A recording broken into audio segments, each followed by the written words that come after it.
ජුඩීෂියල් notice. මේ ජුඩීෂියල් notice කියන පාඩම වචනේ හුරු නැති වුණාට මේ කන්සෙප්ට් එක අපි හැමෝගෙම ඔළුවේ තියෙන දෙයක්. නමුත් මේ වචනේත් එක තමයි සමහරවිට මේ පාඩම නිකන් දන්නේ නැති පාඩමක් වගේ පාටපත් වෙන්නේ.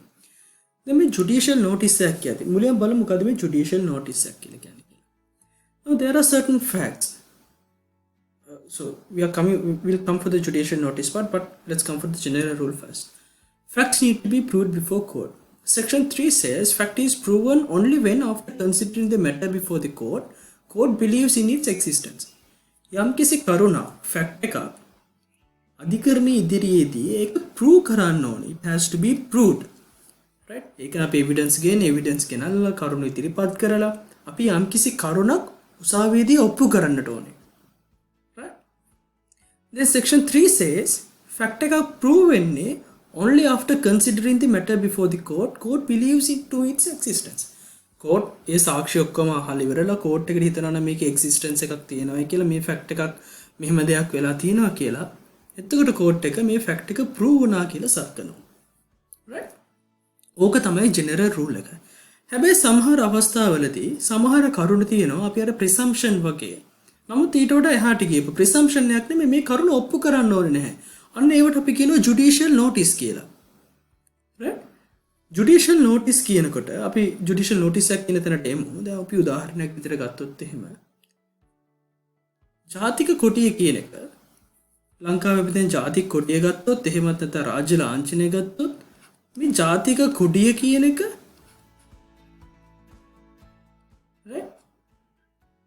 මේ ජාතික කොටිය කියන එක අපි අය අමුතුවෙන් ඔප්පු කරන්න ඕනේ. මේක තමයි ලංකාවේ ජාතික කොටිය කියලා. කෝට් එක ජුඩිෂල් නෝටිස් එක ගන්නවා මේක තමයි ජාතික කොටිය කියලා. එහෙමත් නැත්නම් අපි කිව්වොත් එimhe ලෝ එකක් ගැන මේ ඇක්ට් එක ගැන සිවිල් ප්‍රොසීඩියර් කෝඩ් එක කියමුකෝ. මේ සිවිල් ප්‍රොසීඩියර් කෝඩ් එක අය අමුතුවෙන් ඔප්පු කරන්න ඕනේ නැහැ. කෝට් එක ජුඩිෂල් නෝටිස් එක ගන්නවා මේ කාරණාව ලංකාවේ ලෝ එකක්. ලංකාවේ සිවිල් ප්‍රොසීඩියර් එකේ තියෙන CPC එකේ කියන කාරණාව. අපි සෙක්ෂන් එක යටතේදී ඊට පස්සේ වැඩිපුරම කතා කරමු. මේක අපි සෙක්ෂන් එක කතා කරමු ඉතින් සෙක්ෂන් 56 කියනවා.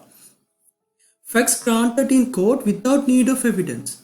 දැන් ඔය CPC එක මේ ලංකාවේ ලෝ එකක් කියන කාරණාව මේ ලෝ එකක් ආයි අලුතින් සාක්ෂි වලින් ඔප්පු කරන්න ඕනේ. මේක හරි පරිදි පාස් වුණා.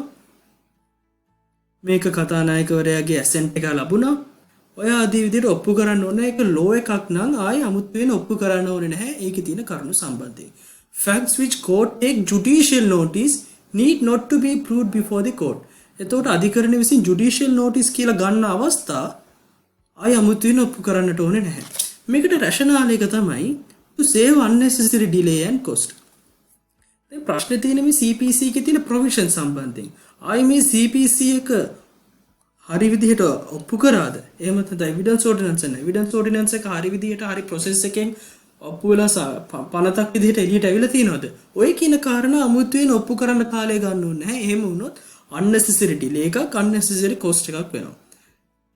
Because those facts are well known and trying to prove such it would consume unnecessary time and money. මේක ලංකාවේ ජාතික කොඩිය කියන එක අය හැම දිනෙකම දන්න එක well known fact එකක්. ඒක අය අමුතුවෙන් ඔප්පු කරන්න ඕනේ නැහැ. CPC එක තමයි evidence ordinance එක තමයි ලංකාවේ evidence laws තියෙන තැන කියන එක හැම කෙනෙක්ම දන්න කාරණාව. That is a well known fact. It does not need to be proved again. Right? So trying to prove would be consume some unnecessary time and money. So therefore that is one reason why this judicial notice concept was bring to our evidence law.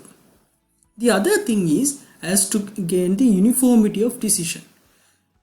Now if there is conflict of judicial opinion, it might destruct the value of the principle. For example, existence of national flag. දැන් මේ national flag එක සම්බන්ධයෙන් එක අධිකරණ වලින් විවිධ විදිහේ opinions දුන්නොත් එහෙම විවිධ decisions දුන්නොත් එහෙම එවැනි අවස්ථාවකදී මේ national flag එක ජාතික කොඩිය කියන මේ concept එකට මේ ජාතික කොඩියට බලපෑමක් destruction එකක් ඇති වෙනවා. ඒකේ value එක සම්බන්ධයෙන් මිනිස්සු අතර ප්‍රශ්නයක් ඇති වෙන්න පුළුවන්. මේක අධිකරණයේදීත් ප්‍රශ්න වෙන දෙයක්. එහෙනම් මේ කියන කාරණාව අපේ ජාතික කොඩිය වෙන්න පුළුවන්ද කියන එක. ඒ නිසා එවැනි දෙයක් ඇති නොවෙන්න not to destruct the value of the principle, to protect the uniformity of the decision as to this particular thing is called the national flag or CPC provides the civil procedure for the civil litigation, and evidence law produces the evidence, and it is passed law as per the it has been properly passed. So by taking judicial notice, it will save unnecessary delay and cost, and also it will protect the uniformity of decision. Now you have the idea. Now we are going to learn about what are the judicial notices we are going to learn under this section 57. Right. Now section 57 says court shall take judicial notice. It says court shall. The court has no discretion because the term is not used in this provision is may. May කියන වචනේ නෙමෙයි use කරන්නේ shall කියන වචනේ. එහෙනම් මේ කියන කාරණා යටතට වැටෙනවා නම් court අනිවාර්යයෙන්ම judicial notice එක ගන්න ඕනේ. එහෙනම් judicial notice එක ගන්නවයි කියලා කියන්නේ it shall need not to be proved before the court. ඒක අධිකරණ ඉදිරියේදී ආය අමුතුවෙන් ඔප්පු කරන්න අවශ්‍ය වෙන්නේ නැහැ. All laws or rules having force in Sri Lanka. ලංකාවේ ක්‍රියාත්මක වෙන හැම නීතියක්ම හැම රූල් එකක්ම judicial notice එකක් ගන්නට ඕනේ. ඒක ආය අමුතුවෙන් approve කරන්න ඕනේ නැහැ. All public acts passed by the parliament. පාර්ලිමේන්තුවෙන් සම්මත වෙන පනත් පාර්ලිමේන්තුවෙන් පාස් වෙන පනතක් තියෙනවා නම් ඒ පනත් ආය අමුතුවෙන් ඔප්පු කරන්නට අවශ්‍ය වෙන්නේ නැහැ. Accession of office, names, title, functions and signatures of person in public if the appointment notified in the government gazette. යම් කිසි පුද්ගලයෙක් government gazette එකේ appoint කරනවා land commissioner කෙනෙක් විදිහට. එතකොට මේ land commissioner ට මෙන්න මේ බලතල තියෙනවා. මේ land commissioner කියන්නේ ඉඩම් සම්බන්ධයෙන් මෙන්න මේ ක්‍රියා කිරීමට බලය තියෙන පුද්ගලයෙක්. මේ land commissioner ගේ position එක අයමුතෙන් prove කරන්න land commission කියන නම prove කරන්න එවැනි අවශ්‍යතාවයක් නැහැ. මොකද appointment එක gazette කරලා තියෙනවා නම් then court has to form as to judicial notice. Now when it comes to land matter, we are deciding upon the facts need to be proved upon the land matter. We do not need to prove that decision was taken by the land commissioner, and land commissioner is the person who appointed to take such decisions. So A part එක අපි ඔප්පු කරන්න ඕනේ නැහැ අමුතුවෙන්. මොකද ඒක section 57 යටතේ judicial notice එකක් යටතට ගන්නවා. ඒතකොට judicial notice එකක් ගත්තම 56 කියනවා it is need not to be proved before the court. And existence of title and national flag of the state, that is also a court shall take judicial notice. And geographical divisions of the world, meaning of Sinhala, Tamil, English words, public holidays notified in the gazette, those also take a judicial notice. Then යම් කිසි ප්‍රශ්නයක් ඇතිවෙන්න පුළුවන් මේ සිංහල වචනෙන් කියන මීනින් එක මේකමද කියලා.